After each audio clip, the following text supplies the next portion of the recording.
Hello, dear students. Assalamu alaikum. How are you? I am Sayyid Naseeb Zada in front of you. Students, आज हमारा topic of discussion है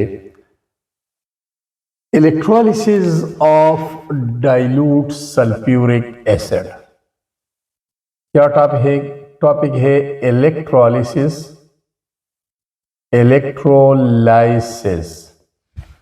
of dilute sulphuric acid. आपको पता है कि sulphuric acid का formula है H2SO4। It is an acid and it is a strong acid. Students, information के तौर पर बताता चलूं कि सल्फ्यूरिक एसिड को किंग ऑफ केमिकल्स भी कहा जाता है। This is called king of chemicals, chemicals का बादशाह। क्यों? क्योंकि सल्फ्यूरिक एसिड एक स्ट्रॉन्ग एसिड है, बतौर तेजाब काम करता है और तेजाब मुख्तलिफ केमिकल्स के बनाने में इंडस्ट्री में इस्तेमाल होता है। Number 2, it is a strong oxidising agent. Number 3, it is dehydrating agent. ये खुश्क कुनिंदा है, नमी को जज़ब करता है, वाटर को ड्रॉ करता है, एब्सॉर्ब करता है। Number 4, it is a sulphonating agent. ये सल्फोनिक ग्रुप प्रोवाइड करता है ऑर्गेनिक कंपाउंड को, खसूसन बेंजीन को। इसके अलावा बाज़ औक़ात it is used as a catalyst. Students, किसी मुल्क की इंडस्ट्रियलाइजेशन का अंदाजा annual consumption of sulphuric acid से लगाया जाता है।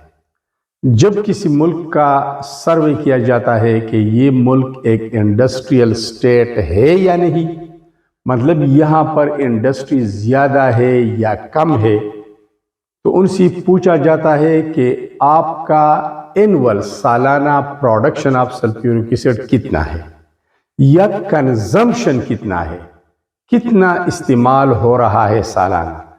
अगर ज्यादा इस्तेमाल हो रहा है तो जाहिरी बात है कि इस्तेमाल हो रहा है तो ये इंडस्ट्री में इस्तेमाल होगा, तो ये इस मुल्क में इंडस्ट्री ज्यादा होंगी, ये एक इंडस्ट्रियल स्टेट है। अगर इसका कंजम्पशन कम है तो जाहिरी बात है कि ये मुल्क एक इंडस्ट्रियल स्टेट नहीं है। स्टूडेंट्स, आते हैं सल्फ्यूरिक एसिड के डाइल्यूट सॉल्यूशन की तरफ। जब ज्यादा पानी में थोड़ा सा सल्फ्यूरिक एसिड को डाला जाता है, डाइल्यूट इसलिए बनाया जाता है ताकि सारे के सारे मॉलिक्यूल्स ऑफ H2SO4 आयोनाइज्ड हो, कंप्लीटली इसका आयोनाइजेशन हो जाए। फिर अगर इससे हम करंट गुजारते हैं तो प्रोडक्ट्स कौन से पैदा होते हैं या ऑब्टेन होते हैं। तो ये मैंने यहाँ पर एक इलेक्ट्रोलाइटिक सेल का डायग्राम बनाया है, और आपको पता है कि इलेक्ट्रोलाइटिक सेल में इलेक्ट्रिकल एनर्जी कन्वर्ट होती है केमिकल एनर्जी में। इलेक्ट्रिकल एनर्जी के इस्तेमाल से या गुजारने से केमिकल रिएक्शंस अकर होते हैं on the surfaces of electrodes. तो बार बार हर वीडियो में इस बार का जिक्र किया जाता है कि इलेक्ट्रोलाइटिक सेल एक कंटेनर पर मुश्तमिल होता है। उसके बाद इसके अंदर हम इलेक्ट्रोलाइटिक सॉल्यूशन को लेते हैं, फिर इलेक्ट्रोड्स इंसर्ट करते हैं, फिक्स करते हैं।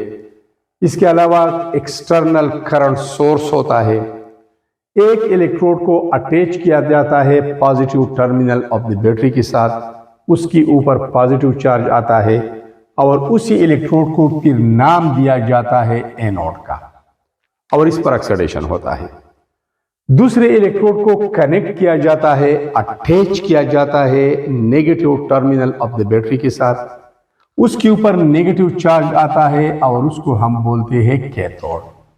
बार बार मैं कहता हूं हर वीडियो में कि actually anode is the electrode where oxidation takes place. Positive को हम हर जगह एनोड नहीं बोलते, क्योंकि वोल्टिक सेल इसी चैप्टर में आप पढ़ेंगे, वोल्टिक सेल में एनोड की ऊपर नेगेटिव चार्ज होता है। हालांकि वहां पर ऑक्सीडेशन होता है, that's why it is called anode. तो स्टूडेंट्स आते हैं, जब हम H2SO4 डाइल्यूट सोल्यूशन यहां पर लेते हैं और उससे करंट गुजारा जाता है, तो जो केमिकल रिएक्शंस इलेक्ट्रोड के सरफेस पे होते हैं, तो कौन से प्रोडक्ट्स ऑब्टेन होते हैं।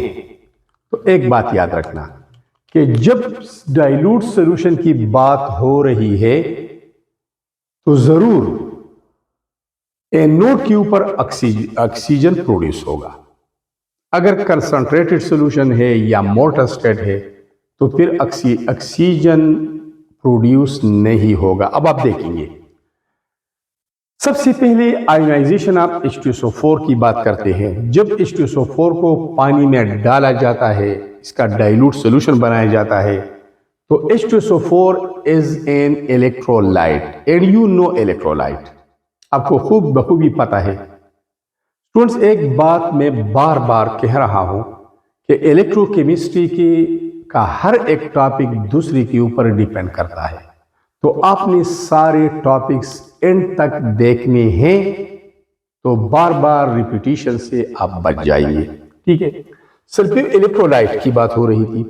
दो substances which ionises into positive and negative ions in water are in equal solution are called electrolytes.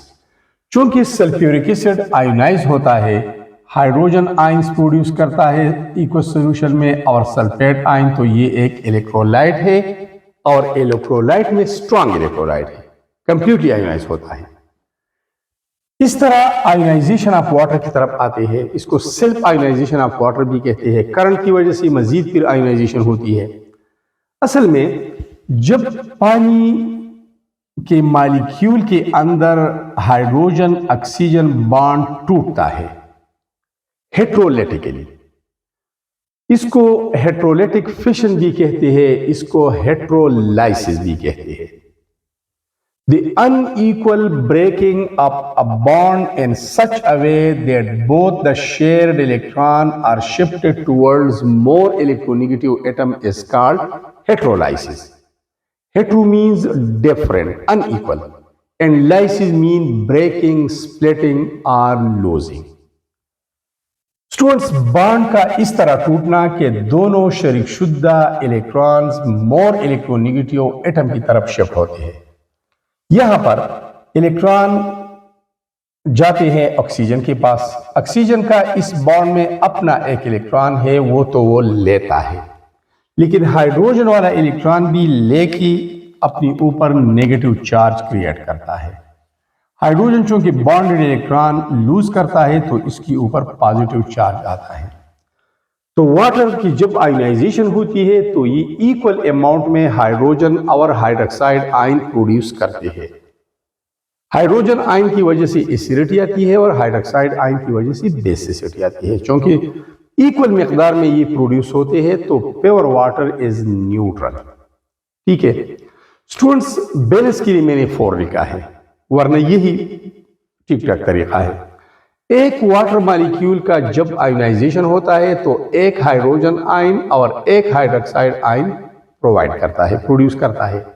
अब जब 4 मॉलिक्यूल्स ऑफ वाटर हम लेते हैं तो ये 4 हाइड्रोजन आयंस और 4 हाइड्रोक्साइड आयंस प्रोड्यूस करते हैं। सॉल्यूशन में हमारे पास कितने आयंस आ गए? हाइड्रोजन आयंस, ये तो कॉमन है, सल्फेट आयन और हाइड्रोक्साइड आयन। अब जब इस सॉल्यूशन से, जिसमें 3 किस्म के आयंस है, हाइड्रोजन आयन, सल्फेट आयन और हाइड्रोक्साइड आयन, करंट गुजारा जाता है तो इनके सरफेस के ऊपर रिडॉक्स रिएक्शन होता है, ऑक्सीडेशन रिडक्शन रिएक्शन होता है, लॉस ऑफ इलेक्ट्रॉन और गेन ऑफ इलेक्ट्रॉन होता है। तो cations will move towards cathode, क्योंकि इसके ऊपर पॉजिटिव चार्ज है, ये वाले हाइड्रोजन आयन या ये वाले हाइड्रोजन आयन। ठीक है, ये अपोजिटली चार्ज प्लेट की तरफ मूव कर जाते हैं। और एनाइंस अब 2 किस्म के हैं, ये वाली भी है, ये वाली भी है, सल्फेट और हाइड्रोक्साइड दोनों है। लेकिन हाइड्रोक्साइड आयन चूंकि पावरफुल है तो वह के एनोड की तरफ जाते हैं और सल्फेट आयन रह जाते हैं। ठीक है स्टूडेंट्स, इसका साइज भी छोटा है तो इस वजह से इसकी इलेक्ट्रॉन डेंसिटी ज्यादा होती है, तो it is it moves toward the positive plate which is called anode and sulfate ions remains in the solution. अब यहाँ रिएक्शन की तरफ आते हैं। सबसे पहले हम लिखते हैं anode reaction, anode positive plate, यहाँ लीजिए ये वाला, इसकी तरफ ये एनाइंस आते हैं हाइड्रोक्साइड आयन, क्योंकि यहाँ पर बैलेंस के लिए 4 मोल्स है, तो 4 moles of hydroxide ion anode की तरफ आते हैं, पानी बनाते हैं और इसके अलावा ऑक्सीजन गैस खारिज करते हैं। तो डाइल्यूट सोल्यूशन की बात जब भी हो रही होती है तो ऑक्सीजन का इखराज एनोड के ऊपर हो जाता है, लाजमी बात है, ये एमसीक्यूज में भी आती है, ठीक है। और 4 इलेक्ट्रॉन्स का इखराज होता है। यहाँ पर इस नेगेटिव चार्ज का मतलब है -1, 4 है तो 4 - 1, तो ये 4 इलेक्ट्रॉन लूज कर जाते हैं। यहाँ पर लॉस ऑफ इलेक्ट्रॉन होता है और लॉस ऑफ इलेक्ट्रॉन को हम बोलते हैं oxidation, and oxidation takes place at anode, ठीक है। अब जो इलेक्ट्रॉन खारिज होते हैं तो वो फिर एनोडिक एरिया से कैथोड की तरफ चले जाते हैं, वहां पर कैटाइंस आते हैं, हाइड्रोक्साइड आयंस, ये यहां से मैंने हाइड्रोजन आयंस, ये 4 इलेक्ट्रॉन्स गेन करते हैं और हाइड्रोजन गैस में तब्दील हो जाता है, ठीक है। यहां पर गेन ऑफ इलेक्ट्रॉन हो रहा है और गेन ऑफ इलेक्ट्रॉन्स को हम बोलते हैं रिडक्शन, तो यहां पर रिडक्शन हो रहा है और reduction takes place at cathode, ठीक है। ये भी एमसीक्यूज में आता है। अब स्टूडेंट्स यहाँ पर बात यह है, मैंने डिटेल भी लिखा है कि एक हाइड्रोजन आयन एक इलेक्ट्रॉन जज़ब करके हाइड्रोजन एटम में तब्दील होता है, इस तरह दूसरा हाइड्रोजन, तीसरा हाइड्रोजन, चौथा हाइड्रोजन, चारों हाइड्रोजन आयंस एक एक इलेक्ट्रॉन गेन करके हाइड्रोजन एटम्स में तब्दील हो जाते हैं। हाइड्रोजन जब भी तैयार होता है सो at the time of its preparation it is in atomic state, this is called atomic hydrogen, this is called nascent hydrogen, nascent means newly born, जब नया पैदा होता है, नया बन जाता है तो ये एटॉमिक स्टेट में होता है। क्योंकि इसके पहले शेल में सिर्फ एक इलेक्ट्रॉन है, मतलब कंप्लीट नहीं है, तो एक हाइड्रोजन एटम अपना इलेक्ट्रॉन दूसरे हाइड्रोजन एटम के इलेक्ट्रॉन से इक्वली शेयर करता है, और आपको पता है कि इक्वल शेयरिंग ऑफ इलेक्ट्रॉन से सिंगल कोवेलेंट बॉन्ड बनता है। तो ये सिंगल कोवेलेंट बॉन्ड बन जाने के बाद हाइड्रोजन एटम हाइड्रोजन मॉलिक्यूल में तब्दील हो जाते हैं। ये दोनों हो गई, अब ये दोनों रह गई, ये भी आपस में इलेक्ट्रॉन शेयर करके एक सिंगल कोवेलेंट बॉन्ड बनाते हैं और इससे भी हाइड्रोजन मॉलिक्यूल बनता है। तो ये 2 हाइड्रोजन मॉलिक्यूल बन गई। यहाँ पर मैं लिखता हूँ 2H2, ये तो हाइड्रोजन गैस का इखराज होगा कैथोड पर और ऑक्सीजन एनोड पे रिलीज होगा। तो इसके फाइनल प्रोडक्ट्स हमारे पास है ऑक्सीजन एंड हाइड्रोजन।